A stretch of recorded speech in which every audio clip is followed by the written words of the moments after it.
मामा अर्थ, slice, physics वाला और वेदांतु जैसे कई भारतीय स्टार्टअप्स हैं जो हाल ही में यूनिकॉर्न बने। इन स्टार्टअप्स के यूनिकॉर्न बनने के पीछे का कारण जाहिर सी बात है, इन स्टार्टअप्स के फाउंडर्स की लगन रही होगी। पर आज भारत में ऐसे कई स्टार्टअप्स हैं जो यूनिकॉर्न बनने की दौड़ में आगे बढ़ रहे हैं।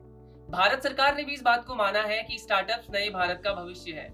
पीएम मोदी ने इस बात पर जोर देते हुए कहा है कि स्टार्टअप्स नए इंडिया की रीढ़ है।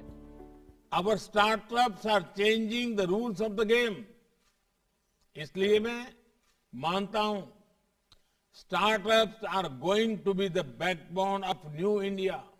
नमस्कार, मैं विप्रांशु पंत आप सभी का स्वागत करता हूं आईएमएस टुडे के इस खास कार्यक्रम में। आज हम बात करेंगे भारत सरकार द्वारा लाई गई स्कीम स्टार्टअप इंडिया इनिशिएटिव के बारे में। स्टार्टअप इंडिया इनिशिएटिव 16 जनवरी 2016 में भारत सरकार द्वारा एस्पायरिंग एंटरप्रेन्योर्स को हर तरह की सपोर्ट करने और भारत को नौकरी मांगने वाले देश से नौकरी देने वाला देश बनाने के उद्देश्य से लॉन्च किया गया था। भारत का युवा देश का भविष्य है। भारत के हर घर में आइडियाप्रेन्योर है और इसी आइडियाप्रेन्योरशिप की झलक हमने सोनी टीवी पर आए शो शार्क टैंक इंडिया में देखी थी।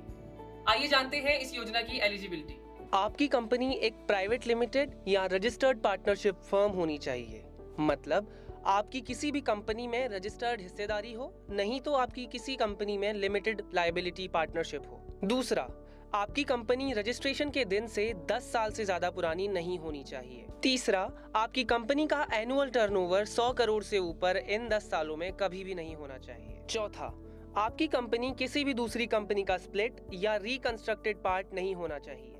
मतलब अगर आपकी कंपनी 20 साल पुरानी कोई रजिस्टर्ड फर्म है और आपने उसे स्प्लिट या रिकंस्ट्रक्शन करवा के दोबारा बनाया है तो वो फर्म भी एलिजिबल नहीं होगी। पांचवा, आपका प्रोडक्ट इनोवेटिव होना चाहिए और देश के विकास में हाथ बटाने वाला होना चाहिए। छठा, अगर आपका प्रोडक्ट या सर्विस इनोवेटिव नहीं है तो वो स्केलेबल या हाई एम्प्लॉयबिलिटी देने वाला तो होना ही चाहिए। अगर आप रजिस्टर करते हैं तो आपको क्या क्या लाभ होंगे, तो आइए जानते हैं इस योजना के कुछ बेनिफिट्स। आप अपनी कंपनी को सेल्फ सर्टिफाई कर पाएंगे। मतलब स्टार्टअप मोबाइल ऐप के माध्यम से 9 लेबर लॉज और 3 एनवायरमेंटल लॉज की औपचारिकता को स्वप्रमाणित यानी सेल्फ सर्टिफाई कर पाएंगे। आपके घर लेबर लॉ इंस्पेक्शन करने वाले भी 3 साल तक नहीं आ सकते अनलेस कोई बड़ा फ्रॉड या क्राइम हुआ हो। अगर आपका स्टार्टअप 1/4/2016 के बाद रजिस्टर हुआ हो तो आपको 3 सालों तक स्टार्टअप में टैक्स एग्जम्पशन मिलेगा। इसके लिए इंटर मिनिस्ट्रियल बोर्ड आपके स्टार्टअप को अप्रूव करेगी। साथ ही अगर आप पेटेंट करवाते हैं तो 80% अमाउंट सरकार देगी और 50% डिस्काउंट आपको ट्रेडमार्क करवाने पर भी मिलेगा। अपने स्टार्टअप को ग्रो करने के लिए आपको गवर्नमेंट के द्वारा मेंटोरशिप भी प्रोवाइड की जाएगी। इसके लिए आपको startupindia.gov.in पर लॉगिन करना होगा। इसके साथ ही सरकार ने 10,000 करोड़ का सिडबी फंड्स भी दिया है जो आपको अपने स्टार्टअप में इक्विटी के ऑपोजिट वेंचर कैपिटलिस्ट फाइनेंस करेंगे।